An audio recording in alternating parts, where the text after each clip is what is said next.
बिस्मिल्लाहिर्रहमानिर्रहीम। अस्सलाम वालेकुम। प्रोग्राम एक्सपर्ट्स में मैं आपको खुश आमदीद कहूँगी। नाज़रीन, आज का दिन इंतहाई अहम रहा। लीगी कायद नवाज शरीफ दुबई में मुलाकातों में मसरूफ़ हैं। IMF से मुआहिदा होना है या नहीं, मामला हतमी मरहले में पहुँच चुका है। फ़ौजी अदालतों में सिविलियंस ट्रायल के ख़िलाफ़ दरख्वास्तों पर समाअत भी हो रही है, मगर इन सबसे जो अहम तरीन आज की खबर है वो एक अहम प्रेस कॉन्फ्रेंस है। DG ISPR major general Ahmed Sharif Chaudhry ने 9 मई के वाक़या से मुतल्लिक जज्बाती मीडिया टॉक की। साने से मुतल्लिक अहम अमूर और सियासत में फ़ौज के हवाले से पाए जाने वाले अमूमी तासुरात पर सहाफ़ियों के मुख्तलिफ सवालात के उन्होंने जवाबात दिए। उन्होंने वाज़ेह किया कि एहतसाब का अमल अपने घर से शुरू कर दिया है। फ़ौजी तनसीबात की सिक्योरिटी बरकरार रखने में नाकामी पर 3 मेजर जनरल, 7 ब्रिगेडियर समेत 15 अफसरान के खिलाफ तादीबी कार्रवाई की गई है, जबकि लेफ्टिनेंट जनरल समेत 3 अफसरान को नौकरी से भी बर्खास्त कर दिया गया है। DG ISPR ने वाज़ेह तौर पर बताया कि 9 मई के वाक़यात का मकसद फ़ौज को इश्तियाल दिलाकर फौरी रद्द-ए-अमल पर मजबूर करके सियासी मकासद हासिल करना था। तमाम वाक़यात उन्होंने कहा कि प्री प्लांटेड थे। बाकायदा चंद माह पहले इसकी मनसूबाबंदी की गई थी। फ़ौज के खिलाफ लोगों की जहनसाजी की गई और तबाही फैलाने के लिए सोशल मीडिया पर मज़मूम मुहिम भी चलाई गई। नाज़रीन, मेजर जनरल अहमद शरीफ चौधरी ने यह भी बताया कि इस साने के 3 से 4 मास्टरमाइंड और 11 से 12 प्लानर्स हैं। उन्होंने ये भी कहा कि शोधा के लवाहिकीन और वुरसा की जानिब पर मास्टरमाइंड और सहूलतकारों के खिलाफ कार्रवाई के लिए दबाव बढ़ रहा है। आर्मी चीफ से सवालात किए जा रहे हैं। सानिया के जिम्मेदारों, सहूलतकारों और मास्टरमाइंड को हरगिज़ माफ़ नहीं किया जाएगा, सज़ा मिलेगी और हर सूरत मिलेगी। ऐसी तमाम तर मामले पर बात करेंगे। पैनल का तारुफ करवा देती हूँ। आज मौजूद है मेरे साथ प्रोग्राम में आमिर इलियास राना साहब, ब्रिगेडियर रिटायर्ड हारिस नवाज साहब और फैसल हुसैन साहब। मोहम्मद इलियास साहब आज के पैनल का हिस्सा है। मैं आप सबको खुश आमदीद कहूँगी। आमिर साहब, आपसे मैं आगाज़ करूँगी। 9 मई के वाक़यात पर जिस तरह DG ISPR ने वाज़ेह तौर पर यह बताया है कि सानिया पर कोई समझौता नहीं होगा, ज़िम्मेदारों को सज़ा मिलेगी और हर सूरत मिलेगी, कि आप किस तरह से देख रहे हैं कितनी इम्पॉर्टेंट ये प्रेस कॉन्फ्रेंस है DG ISPR की, और जिस तरह उन्होंने कहा कि फ़ौज ने खुद एहतसाबी का अमल मुकम्मल कर लिया है, तो आपके ख्याल में अब अगला मरहला क्या हो सकता है? सिंपल सी बात है, उन्होंने 9 मई से लेके आज तक कि फ़ौज ने अपना खुदकार एहतसाबी निज़ाम के तहत अपने फ़ौजी बावर्दी अफसरों को सज़ाएं दे दी हैं, और बाकी जो रिटायर्ड ऑफिसर हैं, फैमिली के लोग हैं, किसी की 4 स्टार की भतीजी है, किसी का दामाद है, उन सब का यानी 102 लोगों पर अब आप जहन में ले आएँ कि जो सवालात सुप्रीम कोर्ट में उठ रहे हैं, क्योंकि दोनों चीज़ें एक दूसरे पे मुंतबिक हो रही हैं।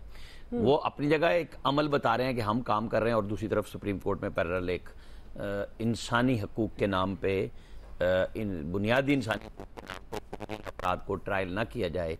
उसमें दरख्वास्त गुजार साबिक वज़ीर आज़म भी हैं, जिनके दौर में 25 लोगों को इन्हीं मिलिट्री कोर्ट ने सजाएं दी, और वो खुद बबांगे दोहल कहा करते थे, वीडियोस मौजूद हैं कि दहशतगर्दों को मिलिट्री कोर्ट्स में ट्रायल होना चाहिए।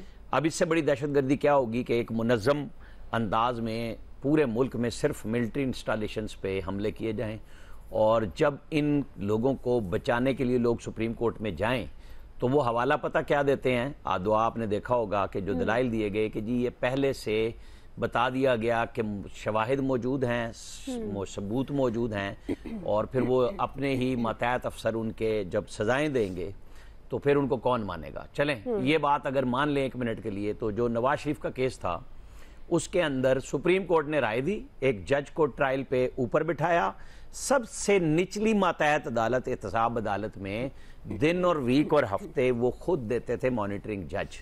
तो क्या वो फैसले दे सकते थे कोई? अगर यही बात देखनी है कि जी क्या सुप्रीम कोर्ट से हम ये तवक्को करें कि भाई वो इस तरह करके मैनेज करेंगे, तो फिर आप उधर भी मैनेजमेंट को कह दें कि जी ठीक है, उन्होंने भी मैनेज किया होगा। वो आपको बता रहे हैं कि जियो फेंसिंग की गई है, ऑडियो वीडियोस हैं, लोगों के शवाहिद के साथ इकबाली बयानात हैं जो बता रहे हैं कि हम जमान पार्क में फलां जगह पे इकट्ठे थे, हमें ये बताया गया, हमें ये कहा गया। तो वो सारी चीज़ें अब वो इसलिए छोड़ दी जाएं कि नहीं जी ये तो एक ख़ास आदमी, जो हमने लास्ट वीक भी बात की थी कि जी पंजाब से अगर लोगों के ऊपर ट्रायल होने लगेगा, बहुत सारे लोगों का मुझे फीडबैक आया कि जनाब ये तो गलत बात है, आप सूबाई तासुब को नहीं, हम तो उस बात करते हैं कि कराची में भी हो तो फिर ठीक होना चाहिए, वो एक्स फाटा में हो, वो बलूचिस्तान में हो, वो KP में हो, कहीं पे भी हो, फिर ट्रायल तो वो सबके लिए है ना। वो बता रहे हैं कि 17 फौजी अदालतें पहले से कायम हैं, कोई स्पेशल कोर्ट नहीं कायम की गई। जैसे दहशत गर्दों के खिलाफ कार्रवाइयों में जब हमारे इंसदाद दहशत गर्दी के जज, सिविलियन जज इनकार कर गए थे, वो फैसले नहीं करते थे, बैठते नहीं थे, खौफ आ गया था, तो फिर आईनी तरमीम करके उनसे इजाज़त ली गई थी और वो 17 रुकनी बेंच ने इन सबको जायज़ करार दिया खास मकाम के लिए और साथ कह दिया कि आप अपील में भी जाएंगे, सुप्रीम कोर्ट में भी जाएंगे। और सुप्रीम कोर्ट के अंदर अभी भी जो जस्टिस सेठ साहब थे, केपी के चीफ जस्टिस, जिन्होंने जनरल परवेज मुशर्रफ मरूम का फैसला भी दिया था, उन्होंने सारे बरी कर दिए थे, वो स्टे दे के रखा हुआ है और आज तक सुप्रीम कोर्ट ने उस केस को हाथ नहीं लगाया। तो बात वहाँ आती है कि जी ये खास बंदा, खास जमात, उसके लिए सुप्रीम कोर्ट के अंदर मखसूस बेंच, जिसको आज जज साहिबान ने कहा कि फिर हमें ताना दिया जाता है कि हम ख्याल बेंच बना दिया जाता है, तो वो हम नहीं कह रहे, फिर वो अमल बताता है कि इंसाफ हो और इंसाफ होता हुआ नजर भी आए। तो ये क्वेश्चन मोअज़्ज़िज़ जज साहिबान के लिए है, उनके 2 सीनियर मोस्ट जजेस इस क्वेश्चन की इस बेंच की कानूनी हैसियत को चैलेंज कर गए हैं। दूसरी तरफ 1952 से जो फौजी अदालतें काम करती आ रही हैं, अब आपने आज बतौर खास स्पेशली जज साहिबान ने सवालात किए कि क्या आप आर्मी एक्ट को भी चैलेंज कर रहे हैं, तो उन वकला ने कहा नहीं, हम सिविलियन अफराद के ट्रायल पे। तो मेरा ख्याल है कि उन्हें तो साबिक वजीर आज़म इमरान खान का चेहरा और वीडियो दिखा देनी चाहिए कि जी ये खुद कहते थे और आज चैलेंज करने आगे। जैसे वो नैब के कानून को कहते थे कि जी ये इन्होंने अपने मफाद के लिए किया और ख़ुद अपना मफाद वो और उनकी अहलिया दोनों उस कानून के तहत बरत इख्तियार भी करते हैं, बरियत के लिए भी दरखास्तें दे रहे हैं कि हमें इस कानून का फ़ायदा दें। ये 2 अमली सिर्फ यही कर सकते हैं जो यू टर्न के मास्टर्स हैं। मेरा ख्याल है फ़ौज ने बड़ा क्लैरिटी से कह दिया है कि मास्टरमाइंड हो, प्लानर हो, सबको सजाएं मिलनी चाहिए। लोग हमसे पूछते हैं और लोग पूछेंगे कि या तकरीरें करते हो या काम करके दिखाओ। सही। तो फैसल साहब, अब इसका मतलब है कि काम होता हुआ नजर आएगा। आपके ख्याल में कितनी इंपॉर्टेंट इस प्रेस कॉन्फ्रेंस को आप किस तरह से देख रहे हैं? आइंदा क्या होने वाला है, आपको क्या लग रहा है? असल में ये जो तासुर तकबीयत पा रहा था या तासुर पैदा करने की कोशिश की जा रही थी कि आज भी इस्टेब्लिशमेंट के अंदर जो है उन लोगों के लिए हमदर्दियाँ मौजूद हैं जो 9 मई के जिम्मेदार हैं, तो आज उस तासुर की जो है मुकम्मल तौर पे जो है वो फ़ौज ने खुद जो है वो नफ़ी कर दी है। और ये नफ़ी करना जो है ना वो बहुत ज़्यादा नागुज़ीर हो गया था कि इनका जो प्रोपेगेंडा मुहिम है वो इतनी स्ट्रॉन्ग है, जो एंटी इस्टेब्लिशमेंट है या जो लोग फ़ौजी हमलों पे मुलव्विस कुव्वतें हैं, तो उनके सामने जो है वो कोई मुनज़्ज़म इदारे भी जो है वो अपनी बात इतनी मुनज़्ज़म अंदाज में, भरपूर अंदाज में नहीं कर पाते जितनी इनकी प्रोपेगेंडा मशीनरी असर अंगेज़ हो जाती है। बहरहाल ये बहुत अहम बात है कि 9 मई के हवाले से सिर्फ सियासी लोगों के खिलाफ कार्रवाई नहीं की जा रही, बल्कि अगर उसमें कुछ फ़ौज से वाबस्ता अफराद भी शामिल थे, और जैसा कि एक आम इंसान को भी नज़र आ रहा था कि बाज़ लोग हैं, ये जो पार्टी इतना आगे चली गई है, ये मुमकिन नहीं था कि अपने बलबूते पे इतने आगे चली जाती, इसको कहीं ना कहीं से सपोर्ट मिल रही थी। तो उसकी बुनियाद पे अगर फौज से वाबस्ता इदारों के अहम तरीन लोगों के खिलाफ भी अगर कार्रवाई की गई है, तो इससे ज़्यादा जो है वो गैर जानिबदाराना जो है वो कार्रवाई नहीं हो सकती। 9 मई तो बाद में हुआ, तहरीक इंसाफ जो कुछ कर रही थी उससे पहले तो इसके मुकदमा 9 मई से पहले ही जो है वो मिलिट्री कोर्ट में भेज देने चाहिए थे। अगर पहले भेज दिए जाते तो 9 मई की नौबत ही नहीं आती। आप उठा ले, जिस दिन से हुकूमत गिरी है, इन्होंने फौज पे किस मुनज़्ज़म अंदाज में जो है वो हमले किए, किस तरीके से, मतलब आप मुझे बताया ना कभी ऐसा कोई मौका आया कि इनके जिस तरह की हिकमत अमली इन्होंने बनाई थी, जिसको इन्होंने एक सियासी हिकमत अमली का नाम दिया और फौजी इदारों पे ये हमलावर हुए, किसी और सियासी जमात की इस तरह की कार्रवाई पे कभी भारत में या पाकिस्तान के किसी दुश्मन मुल्क में जो है जश्न मनाया गया? कभी ऐसा हुआ कि पाकिस्तान के आर्मी चीफ के खिलाफ कौमी असम्बली की सतह के मेम्बरान जो हैं वो अपने हाथों से जवार के ऊपर जो है वो जानवरों के नाम से जो है वो चॉकिंग कर रहे हो, बता रहे हो पाकिस्तान का आर्मी चीफ जो है वो ये जानवर है, उससे तशबी जो है पाकिस्तान के आर्मी चीफ को दे रहे हो? कभी ऐसा हुआ कि पाकिस्तान की आर्मी चीफ को कहा जा रहा हो कि ये गद्दार है? ये तो हो सकता है कि किसी के रिटायर होने के बाद किसी ने सियासी बगस में बात कर दी हो, लेकिन आर्मी चीफ जो है, आप ये क्या साबित करना चाहते हैं कि पाकिस्तान की फौज का सरबरा जो है वह गद्दार होता है? आप ये साबित करना चाहते थे? तो जो ये पहले इनके मामला अगर मिलिट्री कोर्ट में भेज दिए जाते तो ये 9 मई की नौबत नहीं आती। चले बहरहाल देर आए दुरुस्त आए, एक अच्छा फैसला हो गया, लेकिन इस फैसले को नतीजा खेज बनाना है और ऐसी सोच को हमेशा के लिए रोकना है तो ये जो प्रोजेक्ट था, इस प्रोजेक्ट के खालिकों के खिलाफ भी जो है वो कार्रवाई करनी होगी, ताकि आइंदा कोई इस तरह का प्रोजेक्ट तश्कील देने का ना सोच सके।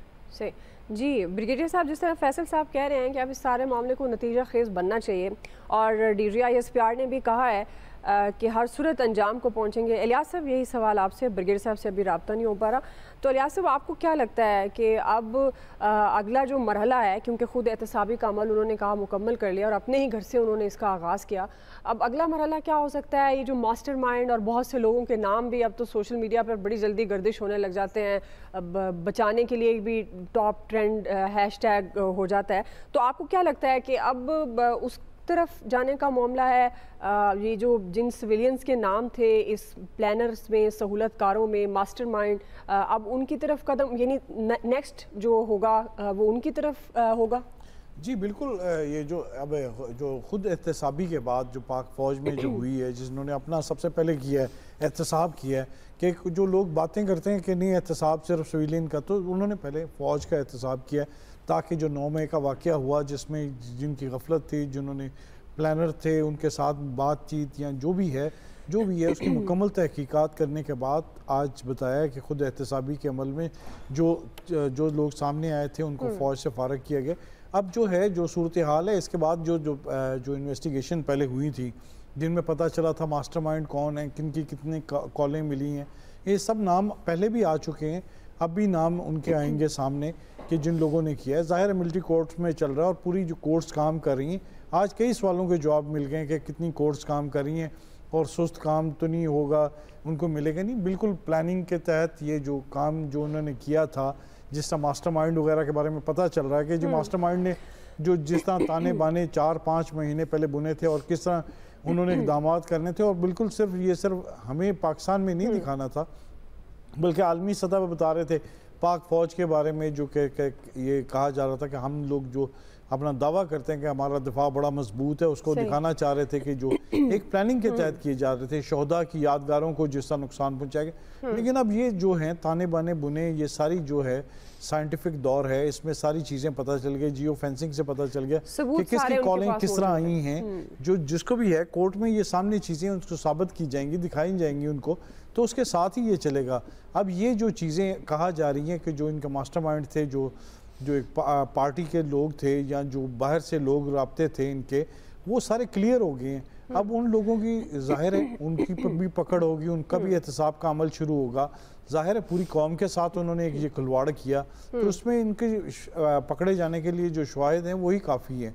तो ज़ाहिर है अब एहतसाब का जो अमल शुरू होगा, जो लोग कह रहे हैं कि नहीं कर सकते, ये कर सकते, वो किस तरह बताएंगे जी? पूरे मुल्क में इतना बड़ा वाक़या हुआ 9 मई का, वो इतना बड़ा साने है कि जिसको बुलाया नहीं जा सकता। तो उसके लिए ये है कि उसके बाद ये सारा अमल जो था इसको करना था, इसमें पकड़े गए, अब मास्टरमाइंड भी पकड़े जाएंगे सारे, तो उनके लिए एक है कि ये अमल शुरू होगा और बाकायदा इसके जो मिलिट्री कोर्ट्स में जो केस है वो चलेगा, उनको भी अपना मौक़िफ़ बयान करने में उनको सबके सुनी जाएगी, बातचीत सुनी जाएगी, और ये प्रोसेस के तहत हुआ। इनकी सारी जो बातें आई, चीज़ें आई, शवाहिद इकट्ठे किए गए। ये नहीं है कि ये जो इन्वेस्टिगेशन हुई है एक लेवल की नहीं हुई, कई JITs बनी हैं जो अभी भी काम कर रही हैं, जो शवाहिद इकट्ठी कर रही हैं, ताकि वो चीज़ें जो हैं वो मुकम्मल करने के बाद ही उस पर अमल दरामद किया जा रहा है। तो ये एक बड़े मैसिव लेवल पर एक ये काम हुआ है, इसमें इन लोगों को पकड़ना ज़रूरी था ताकि आइंदा कोई ऐसा वाक़या ना हो। सही है, बिल्कुल आप बिल्कुल ठीक कह रहे हैं कि इनको ज़ाहिर है इनको अपने अंजाम तक पहुंचाना इसलिए भी ज़रूरी है कि आइंदा कोई भी रियासत के इदारों को इस तरह से मलाइन ना कर सके। आमिर साहब, एक ज़िमनी सवाल, जिस तरह DGI-SPR ने कहा वाज़ेह सबूत मौजूद हैं, और उन्होंने एक बात ये भी वाज़ेह कर दी कि बड़ी ज़हरीली सोच की अक्कासी करता है जो लोग कहते हैं कि इस वाक़े में एजेंसीज़ या फ़ौज खुद मुलविस थी। तो आमिर साहब, जब ये वाज़ेह सबूत हैं और इससे पहले भी बारहा ये इजहार किया जा चुका है, तो फिर वो जो सहूलतकार हैं, जिन्होंने प्लान किया, जो मास्टरमाइंड है, अब तक उनको गिरफ्तार क्यों नहीं किया गया? देखिए, वो जो फैसल ने बात की ना कि जो कुछ हुआ, अगर उस पर पहले एक्शन ले लिया जाता तो 9 मई ना होता। अब उसमें मसला ये है कि पहले जब कभी किसी को भी पकड़ा गया, ये जो अब 9 अप्रैल के बाद से कितनी जल्दी जमानत हुई, जितने केसेस साबिक वज़ीर आज़म पे बने, आपको पता है कभी हाई कोर्ट्स ने वेट नहीं किया था। यहाँ हाई कोर्ट उनके लिए वेट करती हैं, उनके आने का इंतज़ार करती हैं, घंटे दिन जो कुछ होता रहा वहाँ कैसे कोई पहले कर देता। अच्छा, अब जब एक बड़े कदम पे लोगों को पकड़ा गया है, इन्वेस्टिगेशंस हो रही हैं, उसके लिए भी आपने देखा है कैसे बड़े बड़े वकला सुप्रीम कोर्ट के अंदर खड़े हैं। 9 रुकनी बेंच बना, 8 रुकनी हुआ, फिर अब 6 रुकनी हो गया, और तमाम तर सहूलत अवेलेबल है। वो जो जिसको फिर चीफ जस्टिस साहब कहते हैं कि मैं तो हर एक को कहता हूँ कि वेलकम, लेकिन किसी मुलजिम को नहीं वो कहते, वो अपने वकला को कहते हैं। जो डिग्निटरीज आई हुई होती हैं उनके साथ मुखातिब होना और बात है। यहाँ चीफ जस्टिस वो भी थे जो अगर कोई ऑफिसर बैठा हुआ और उसने टांग पे टांग गलती से रख ली है तो उसको झिड़का जाता था, वर्दी वाले को भी, यानी पुलिस ऑफिसर्स को। इफ्तिखार चौधरी साहब ये भी करते थे, ये फ़र्क है। लेकिन जो सहूलतकारी है वो क्वेश्चन में आई है। तो अब जब वो कह रहे हैं तो वो लेके जाएंगे। उन्होंने कहा है चाहे कुछ हो जाए, सहूलतकार कोई इदारा हो या कोई हो, हम इसे मंतकी अंजाम तक पहुँचाएंगे। और हम सब तवक्को रखते हैं कि जो लोग रियासत पाकिस्तान के खिलाफ मजमूम मुनज़्ज़म कोशिश कर सकते हैं, बगावत की, इनकलाब लाने की कोशिशें करते हैं। एक इनकलाब होता है अवाम के वोट से, एक होता है कि आप बगावत कराते हैं, जैसे वो मुसलसल अंगेख्त कर रहे थे मुसल्लह अफवाज के खिलाफ लोगों को, जो DGI ने भी कहा, मुख्तलिफ अलकाबात दिए। मेरे तो ख्याल में इस पे सुओ मोटो होना चाहिए था, लेकिन चलें नहीं लिया इस पे सुओ मोटो। बाकी जगहों पे 184(3) के तहत तमाम दरखास्तें बराह रास्त एंटरटेन, जाहिर है सुप्रीम कोर्ट का एक इख्तियार है, वो ले रहे हैं। तो अब देखना होगा कि इन शवाहिद के सामने ला के जिन सहूलतकारों को और प्लानर्स को कह रहे हैं, तो फिर ये अफवाज पाकिस्तान की जिम्मेदारी है उसे पूरा करें। सही है जी। ब्रिगेडियर साहब, आप किस तरह से देख रहे हैं इंतहाई अहम प्रेस कॉन्फ्रेंस? और ज़ाहिर है फिर एक सवाल तो पैदा होता है कि वाज़ेह सबूत हैं, लेकिन 9 मई को तकरीबन 2 माह होने वाले हैं कंप्लीट, और अभी तक जिन प्लानर्स की बात हो रही है, मास्टरमाइंड की, ये एक और बात है कि उससे पहले किस तरह से एक सियासी जमात के कारकुनान सोशल मीडिया पर फ़ौज के ख़िलाफ़ बातें करते थे, और जिस तरह से आम जहनों में एक जहरीली सोच पैदा की गई। आप किस तरह से देख रहे हैं DGI की इतनी इम्पॉर्टेंट जो प्रेस टॉक है? आपके ख्याल में अब, क्योंकि वो कह रहे हैं खुद एहतसाबी का अमल मुकम्मल हमने अपने घर से किया है, तो अब दूसरा मरहला क्या हो सकता है? कितनी अहम है ये मीडिया टॉक, और आगे क्या होने वाला है ब्रिगेडियर साहब? देखें, दुआ बात यह कि नंबर 1 DGI ने कितना क्लियर कहा कि हमारा सेल्फ अकाउंटेबिलिटी कितनी सख्त है। आई थिंक आज तमाम इबाम ख़त्म होने चाहिए। मैंने पहले भी कहा था 3 स्टार लेफ्टिनेंट जनरल को सजाओ, ये 14 साल की, और एक ब्रिगेडियर को एग्जीक्यूट किया गया। लाइकवाइज अगर 2 4 स्टार जनरल्स, एक की नवासी और एक का दामाद, वो अंडर फाइल है। उसके बाद एक लेफ्टिनेंट जनरल आपके सामने घर चले गए, 3 मेजर जनरल्स, 7 ब्रिगेडियर ऑलरेडी उनके खिलाफ चल रही है, इंक्वायरी हो रही है, प्रोसीजर किया जा रहा है।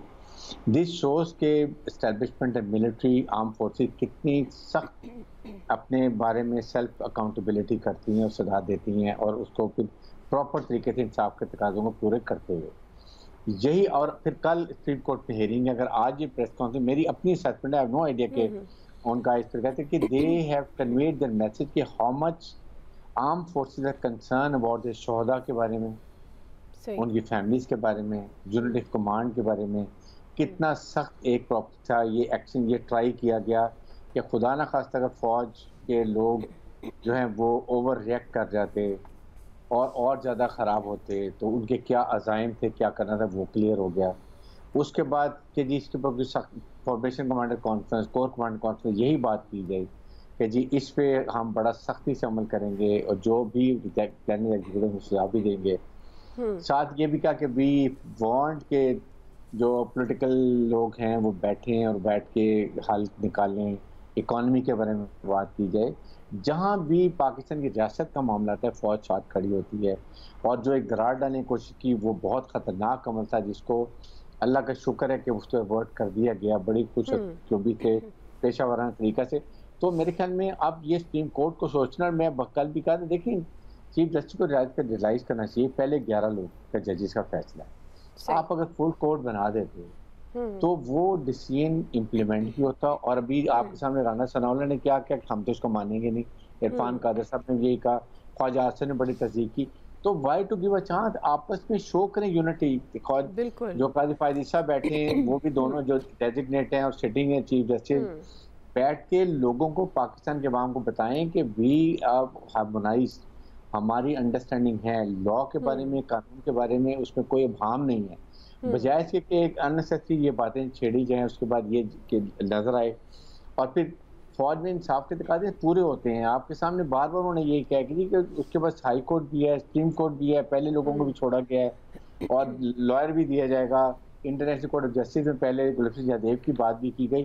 तो मेरे ख्याल में आज की प्रेस कॉन्फ्रेंस डीजीएसपी की ये बहुत अहम, बहुत ही अभाम दूर कर दी है, डाउट जो थे वो ख़त्म कर दिए। इसके बाद मेरे ख्याल में किसी को डाउट नहीं होना चाहिए और वही एक ट्रस्ट कॉन्फिडेंस लेवल आवाम को फौज को वो कंटिन्यू रहना चाहिए।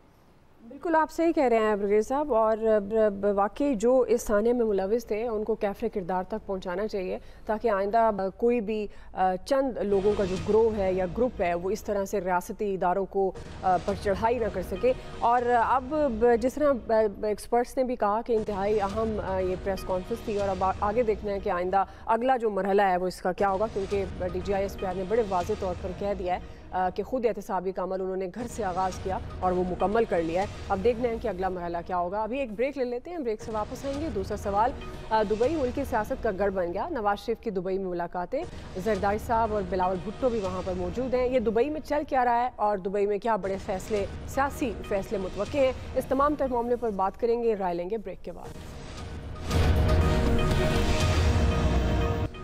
नाज़रीन, इस वक्त दुबई मुल्की सियासी सरगर्मियों का मरकज़ बना है। लीगी कायद नवाज शरीफ लंदन से दुबई पहुंच चुके हैं। वहां मरियम नवाज समेत पूरी सीनियर क़यादत भी मौजूद है और उनकी अहम मुलाकातें जारी हैं। पीपल्स पार्टी के शरीक चेयरमैन आसिफ अली जरदारी और बिलावल भुट्टो जरदारी भी दुबई में हैं और आज वो नवाज शरीफ से मुलाकात करें, जिसमें आइंदा विफाक में निगरान हुकूमत और इलेक्शन से मुतल्लिक ज़राए के मुताबिक हम ये बता रहे हैं आपको कि मुशावरत की जाएगी। दूसरी जानिब एक चेयरमैन PTI के लिए सियासत के दरवाजे बंद हो रहे हैं तो दूसरी तरफ नवाज शरीफ के लिए सियासी दरवाजे खोले जा रहे हैं। उनकी दोबारा इंतखाबी सियासत से मुतल्लिक रुकावटें दूर की जा रही हैं। ताहयात नाअहली की जंजीरें टूटने लगी हैं। सेनेट के बाद गुज़श्ता रोज़ कौमी असम्बली में भी इलेक्शन एक्ट में तब्दीली का बिल मंजूर किया गया और ताहयात की जगह नाअहली की मुद्दत 5 साल कर दी गई और हुकूमत पर उम्मीद है कि कायम मुकाम सदर सादिक संजरानी इलेक्शन एक्ट में तब्दीली से मुतालिक बिल पर जल्द दस्तखत करेंगे।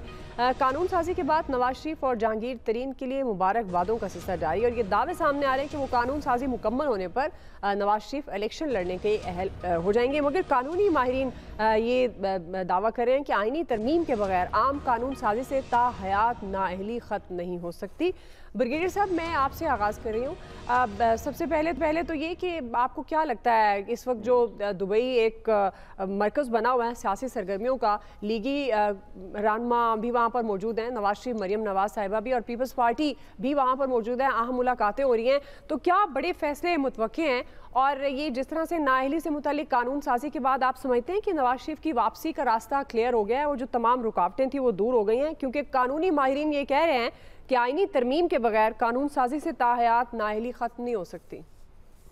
देखें, ये तो बिल्कुल ठीक है कि वहाँ दुबई इस वक्त सियासत का गढ़ बना हुआ है और वहाँ पर जरदारी साहब भी हैं, नवाज शरीफ साहब भी आए हैं, उसके बाद उन्होंने हज पे भी जाना है। ये फर्स्ट मुलाकात है, आई एम श्योर दूर रह के, लेकिन जब सामने बैठते हैं क्रॉस द टेबल तो काफ़ी मसाइल, काफ़ी डिटेल डिस्कशन होगी कि फोर्थ कमिंग इलेक्शन के बारे में, केयरटेकर गवर्नमेंट जो फेडरल की बननी है उसके बारे में बात की जाएगी, कब असेंबली को डिसॉल्व करना चाहिए वो बात होगी, और साथ ही साथ ज़ाहिर है वहाँ कानूनी माहिरीन तो है नहीं कि क्या बात की जाती है उसके बारे में। लेकिन आई फील कि अल्टीमेटली जितनी डिस्कशंस हों वो बात ठीक है, लेकिन इलेक्शन पीपल पार्टी और PMLN they will oppose each other, एक तरफ मुखालिफ इलेक्शन लड़ेंगे और ये बेहतर भी है, ताकि अगर दोनों मेन पोलिटिकल पार्टीज आपस में मिल के कोलिशन में इलेक्शन करती हैं तो फिर बाद में अपोजिशन तो कोई रह नहीं जाएगी और ये मुल्क के लिए बेहतर नहीं है।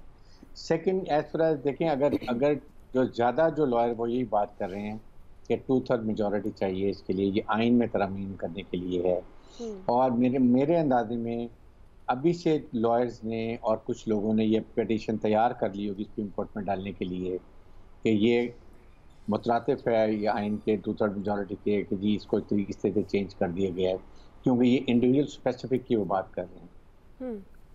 इसके लिए जाहिर है कि वो आपके सामने आदम तारड़ और इरफान कादर साहब और उसके बाद 1-2 और फ़ारूक साहब को भी इंक्लूड टीम का हिस्सा बना दी गया जो इस केसेस को देखेंगे, तो वो भी अपनी वर्किंग कर रहे हैं। But one thing is for sure, जैसे भी होगा मेरे ख्याल में जब देखना ही कि वो आते कब हैं, ठीक, और मुझे अभी भी शक है कि वो सितंबर से पहले नहीं आएंगे जब तक ये चीफ जस्टिस बैठे हुए हैं। बट आई थिंक ये एक ज़्यादा पॉलिटिकल और सुप्रीम कोर्ट का फैसला है, at least I have no knowledge about this what is going to happen, ना मैं इतनी ज़्यादा कमेंट करना चाहता हूँ। Let's see what is going to happen के टीम क्या कैसे आर्गुमेंट पेश करती है और सुप्रीम कोर्ट इस पे क्या फैसला करता है। I think it is going to be very interesting situation, within 7 to 10 days में ये चीज़ें क्लियर हो जाएंगी। ओके जी, आमिर साहब। बड़ी मज़े की है जी कि चूँकि आपकी और हमारी गुफ्तगू हो रही है, तो ये सदर कायम मकाम सदर सादिक संजरानी ने दस्तखत कर दिया है। उसमें दो चीज़ें क्लियर हैं कि एक तो 5 साल की नाअहली होगी मैक्सिमम, चाहे वो 62 1F हो या 63 के हों, या किसी भी ऐसी सज़ा में कोई ऐसी सज़ा हो जिसमें मुद्दत मुकर्रर नहीं, वो 5 साल से ज़्यादा नाअहली नहीं होगी, क्योंकि नैब के कवानीन में इससे ज़्यादा मुद्दत मौजूद है, 10 साल के लिए नाअहली मौजूद है, तो जहाँ नहीं है वहाँ पे कर दिया। अब आप ज़रा समझने की बात यह है कि जब सुप्रीम कोर्ट में एक फ़िक्स मैच तय हो रहा था कि पनामा से हम अकामा निकाल के प्राइम मिनिस्टर को नवाज शरीफ को नाअहल किया, फिर एक दरख्वास्त मंगवा ली गई कि जी ये तो नाअहल हैं, सारी ज़िंदगी के लिए दरख्वास्त आ गई, और फैसला दे दिया कि चूँकि कोई कानून मौजूद नहीं है और इसलिए हम इसे ताहयात नाअहली करार दे रहे हैं। अब मुझे ये बताएं, 62 1F एक आइनी है, उसके तहत जब फैसला होता है तो कहा जाता है चूँकि कोई कानून नहीं है तो कानून अब आ गया। अब अगर वो इसको चैलेंज करते हैं तो कर लें, उनका राइट है, जिन वकला ने तैयार करना है, और वो तो पहले से तैयार बैठे होते हैं कि मखसूस लोग। लेकिन मेरा ख्याल है कि इसमें अब वो सोच के जाएंगे, जैसे मैं पहले सेगमेंट में कह रहा था ना कि साबिक वज़ीर आज़म इमरान खान साहब ने हर वो काम किया है जो उनके गले पड़ने जा रहा होता है। अब अगर उनकी नाअहली भी आनी है तो वो 62 1F का केस उनका डिस्ट्रिक्ट एंड सेशन जज के पास अपील की सूरत में मौजूद है, जिसपे इस्लामाबाद हाई कोर्ट ने एक स्टे दिया है कि वो अपना फैसला कर लें पहले। तो अगर वो फैसला होता है तो फिर सारी उम्र की नाअहली उनकी भी है, तो अब उनको भी सोचना होगा कि क्या वो अगले 5 साल के लिए नाअहली के लिए तैयार रहेंगे या वो अपनी सहूलतकारी चाहेंगे कि नहीं इनको मैंने ज़रूर टांगना है, चाहे वो जहांगीर तरीन हो चाहे वो नवाज शरीफ हो। जहांगीर तरीन तो उनके अपने साथी थे जिनको बैलेंसिंग एक्ट के तहत अब उनके साथी इंटरव्यूज दे रहे हैं, किया गया। मेरे नहीं ख्याल बिल्कुल इसके अंदर के वो फैसला पढ़ लें, वहाँ कानून का हवाला दिया गया है कि चूँकि इसके तहत कोई कानून मौजूद नहीं है, और उस वक्त साकिब निसार साहब ने उस वक्त के वज़ीर आज़म शाहिद खाकान अब्बासी साहब को डायरेक्ट मैसेज भिजवाया था कि अगर आपने, और उस वक्त की इस्टेब्लिशमेंट ने, कि अगर आपने नाअहली के कानून में कोई तब्दीली की, इसको strike down from supreme court.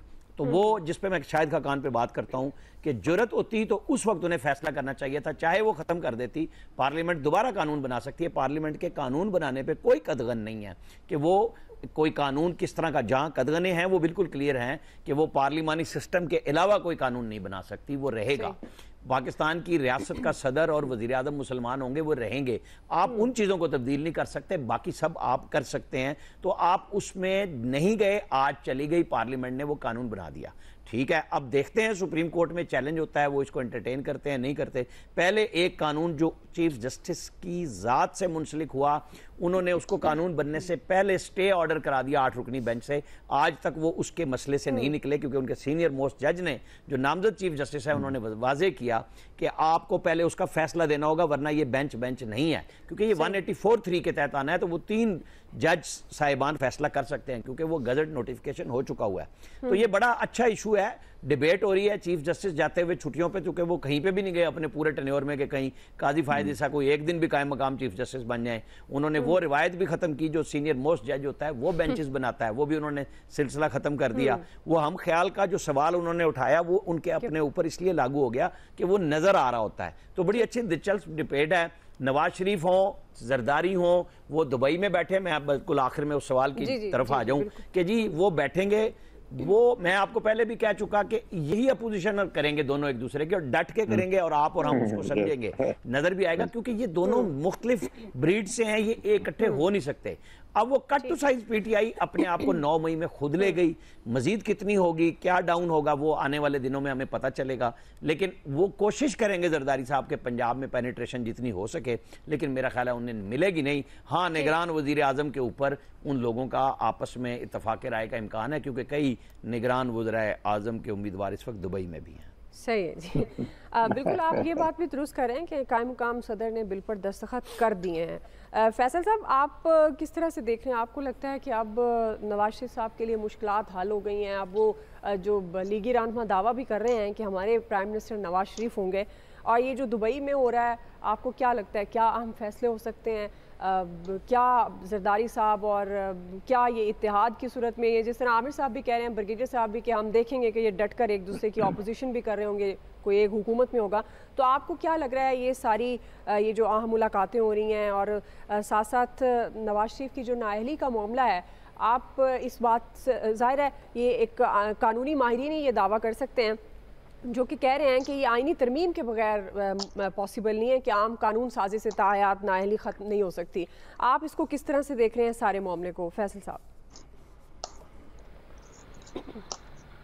इस मुल्क में तो हमने आज तक किसी को देखा नहीं डट कर कौन आदमी क्या काम करता है, बहरहाल देखते हैं। अच्छा, फिर एक बार आइन की बड़ी बात होती है, तो आइन क्या कहता है कि जो निगरान वज़ीर आज़म का फैसला ये हुक्मरान इत्तेहाद करेगा या वज़ीर आज़म और अपोजिशन लीडर करेंगे? जहाँ निगरान वज़ीर आज़म का फैसला हो रहा है वहाँ अपोजिशन लीडर मौजूद है। अच्छा भाई, आप शाहिद खाकान अब्बासी को तो रोजाना ताने देते हैं, वो हिम्मत कर लेते हैं तो ये काम नहीं होता, वो हिम्मत कर लेते हैं तो वो काम नहीं होता। तो भाई नवाज शरीफ साहब हिम्मत करके अपनी हुकूमत में पाकिस्तान आ जाए ना। क्या आप आ रहे हैं? आप परेशान ना हो, ये इस मुल्क की क्या आपके लिए हमने आपकी बात सीरियसली ये बात है कि आप चूंकि गली मोहल्ले के लेबर काउंसिल के लेवल के तजिया निगार है, तो आपकी समझ में आएगी नहीं बात। ये वेरी अनफेयर। लेबर काउंसिल से जरा भागे बाहर निकले, पढ़ें कुछ चीजें, किताबें कुछ समझें। ब्रिगेडियर साहब आप हवा दें फैसल को कि आपके मतलब की बात कर रहे हैं, कोई इशू नहीं है जी। फैसल साहब,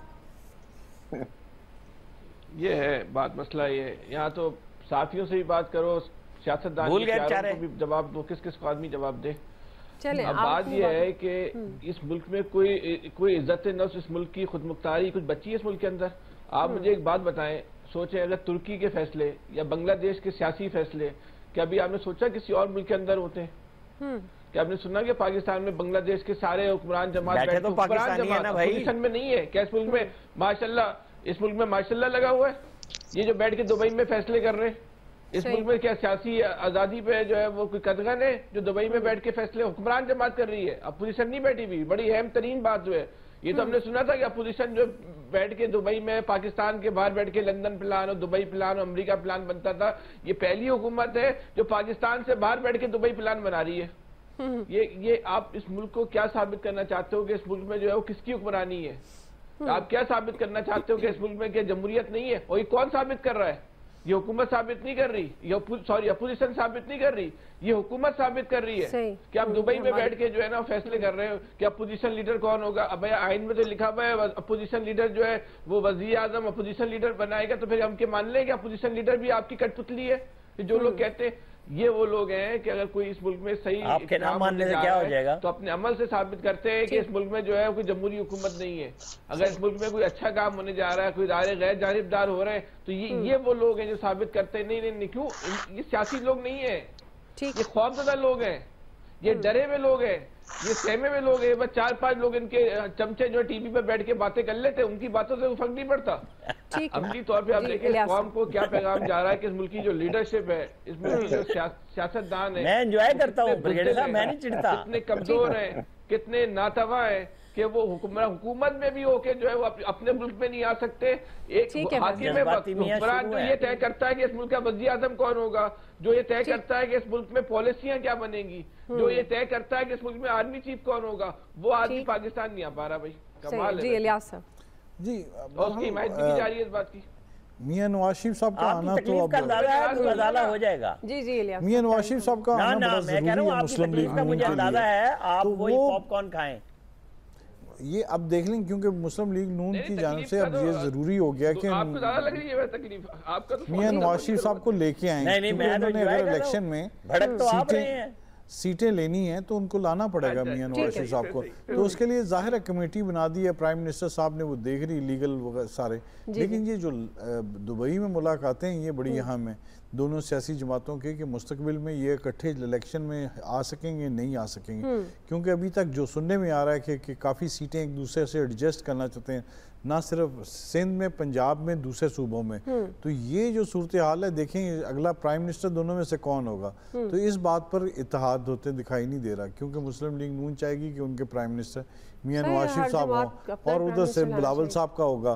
तो ये इस बात पर देख रहे हैं कि दोनों अगर पार्टियां अगर मुत्तहिद होती हैं, आपस में इत्तेफाक करती हैं कि क्योंकि ये तो आपको पता है टर्न बाय टर्न चलेगा, तो इसमें जो दूसरी इत्तेहादी जमातें इनके साथ मिलेंगे जाहिर है वो भी कोई हिस्सा मांगेंगी। सही है। तो ये देखेंगे इसमें जो कोई ताकतवर होगा वही प्राइम मिनिस्टर बन सकेगा, जो इसमें फैसला हो सकेगा। तो जो कि होते हुए दिखाई नहीं दे रहे कि इसमें कोई फैसला हो जाएगा। अलबत्ता ये है कि जो प्लानिंग की जा रही है कि निगरान वज़ीर आला वज़ीर आज़म कौन होगा, ये सूरत हाल जो है कि फैसला कब तक होंगे, ये बड़े अहम फैसले हैं क्योंकि गरीब लोगों के फैसले जाके लंदन में होते हैं या दुबई में होते हैं। ठीक है। गरीब जो मकरूज कौम होती है ना उनके फैसले बाहर ही होते हैं। अब ये सारे इलियास भाई भी वही बात कर रहे हैं, देखा आपने, इलियास भाई भी वो बात कर रहे हैं।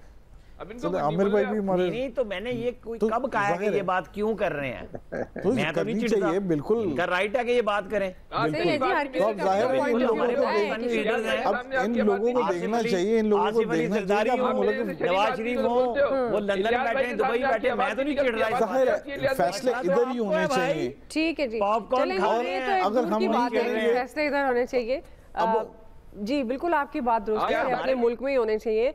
लेकिन अभी तो ये भी बहुत इंपॉर्टेंट है ये फैसले कर क्या रहे हैं, क्योंकि इसी मुल्क के बासियों के फैसले हो रहे हैं वहाँ पर कि आगे क्या होना है और क्या नहीं होना। अब देखते हैं किस तरह के फैसले करके आते हैं। और ये सोशल मीडिया पर भी खासी तनकीद का निशाना बनाया जा रहा है कि दो ख़ानदान मिलकर बैठेंगे और बैठकर ये फैसले करेंगे कि इस मुल्क में कब हुकूमतें बननी हैं और कब इलेक्शन होने और कब नहीं। बहरहाल जी एक्सपर्ट्स की राय आप जान चुके हैं। ब्रेक ले लेते हैं, ब्रेक से वापस आएंगे। तीसरा सवाल, 215 अरब रुपए के फरमाइशी टैक्सेस, भरपूर बजट नाफिज, तनख्वाहदार तबके और कारोबारी अफराद पर भी टैक्स लगा दिया गया है। हम सवाल ये रखते हैं कि टैक्सेस की भरमार से आम आदमी किस तरह से बचेगा। राय लेंगे ब्रेक के बाद। नाज़रीन, हुकूमत ने अपनी नाकामियों का मलबा गरीब आवाम पर डाल दिया और IMF प्रोग्राम लेने के लिए हर शर्त पूरी करने के लिए तैयार है। हुकूमत ने IMF की शराइत पर 215 अरब रुपए के नए टैक्सेस लगाए हैं। तनख्वाहदार तबके और कारोबारी अफराद की भी जो टैक्स की स्लैब है वो बढ़ा दी गई है। और आज स्टेट बैंक ने शरह सूद में भी 1% इजाफा किया जो बढ़कर 22% तक पहुँच गई है। सख्त फैसलों के बाद हुकूमत पर उम्मीद है कि बेल आउट पैकेज पर जल्द पेशरफ देखने को मिलेगी, मगर हुकूमत की ये मंतक समझ में नहीं आ रही कि बजट में नए टैक्सेस से आम आदमी पर कोई बोझ नहीं पड़ेगा। आमिर साहब, मैं आपसे आगाज़ करूँगी। अब ये जिस तरह से बजट में नए टैक्सेस की भरमार है और ये जो फरमाइशी टैक्सेस से भरपूर बजट नाफिजुल अमल हो गया है, आप किस तरह से देखते हैं? आप कहा जा रहा है कि आम आदमी पर महंगाई का बोझ नहीं पड़ेगा उस तरह से, तो किस तरह से आम आदमी इन नए टैक्सेस से बचेगा? जी डार साहब, डॉलर पे बरसने की बजाय हम पे ही बरस पड़े, जिसे आम आदमी कहा जाता है, जिसे सैलरीड क्लास कहा जाता है, वो तो हमारे ऊपर ही एक नया टाइटैनिक लेके आके हमें डबोने के लिए आए हैं। मतलब उन्होंने क्या किया है 7 महीने की कारकर्दगी में? मतलब वो सवाए गुस्से के, चिड़चिड़ेपन के, वो बातरा त्यातरा होने के क्या कर रहे हैं? मतलब ये बात उनके समझने की है कि जी अगर आप मिजाज को ठंडा नहीं रख सकते, जैसे फैसल साहब गर्म हो जाते हैं उस तरह डार साहब भी भड़क पड़ते हैं, तो फिर ये काम नहीं करना चाहिए। ये काम जज्बात वाला नहीं है। आप पाकिस्तान की खिदमत करने अगर आ गए हैं, हमारे ऊपर एहसान किया, हमने आपको दावत दी थी, आप अपनी ही पार्टी के मिफ्ता इस्माइल को निकाल के आए थे, कोई ऐसा काम नहीं किया आपने। आप बैठ के ये काम पहले कर लेते, लोग जो कह रहे हैं, तो आप इस तरह ना बरसते, इस तरह ना फंसते। जी ब्रिगेडियर साहब, आई थिंक मुझे तो ऑनेस्ट ये लगता है कि हमारे मिनिस्ट्री ऑफ फाइनेंस में टोटल पैरालिसिस है। उनको समझ नहीं आ रहा कि किस तरह आवाम को रिलीफ दें और किस तरह IMF वर्ल्ड बैंक की बात मानें। आई मीन, तो मैंने इतना कभी परेशानी, और ये बिल्कुल हाथ पर फूलने वाली बात है कि समझ नहीं इनको आ रहा कि क्या करें। जो IMF वर्ल्ड कह रहा है वो कह रहे हैं, उसके बाद कोई और डिमांड आ रही है।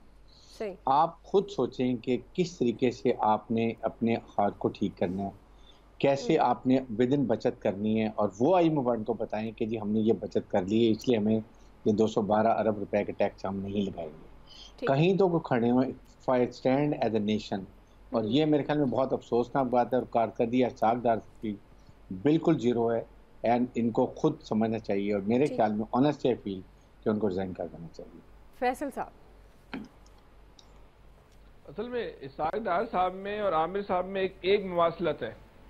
दोनों का जोर है ना कमजोर आदमी पे चलता है। जैसे हम कुछ बोलेंगे तो आमिर साहब हमारी ऐसी तैसी करके रख देंगे, लेकिन इलियास साहब के सामने इनकी आवाज नहीं निकलती, कुछ भी बोले। इसी तरह डार साहब का सारा जोर जो है ना वो मेरे सामने आप अंदाजा करते हैं सारा। ये मेरे वालिद साहब का नाम मोहम्मद इलियास है, अब बात तो मुझे एहतराम तो हर सूरत करना है। आमिर साहब मेरा वक्त खा जाते हैं फैसल साहब। देखा ठीक है, देखा ठीक अब है। देखा पता है, अब इनका अब देखा, जोर चला, ये सुन हिम्मत लिया। से बहाना कैसे टाइम तलाश कम किया है, आमिर साहब ने बहाना कैसे तलाश किया? नहीं, मैं तो वो बात कर रहा हूँ जो एहतराम वाली शाह है। महमूद कुरैशी ने जो मुतालबा किया है ना, शाह महमूद कुरैशी ने जो मुतालबा किया है ना कि वो अपना रिजाइन कर दे, तो वही बड़ा अहमकाना मुतालबा है। कोई शाहदार साहब को कोई उनकी पेशा वराना सलाहियतों की वजह से या मालियाती माहिर होने की वजह थोड़ी वजीर खजाना लगाया गया है, उनको तो नवाज शरीफ साहब को समझी होने की वजह से लगाया गया, यही उनमें मेयार था। तो क्यों रिजाइन करते हैं भाई?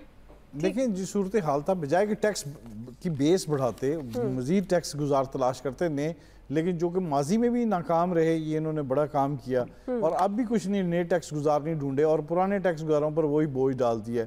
अब वो लोग कितना देंगे महंगाई में, वो पहले पिस गए, अब 1% और बढ़ा दिया महंगाई में, वो मारे जाएंगे। आपको बहुत शुक्रिया। आज के एक्सपर्ट से इतना ही, फीडबैक दीजिएगा, ख्याल रखिए।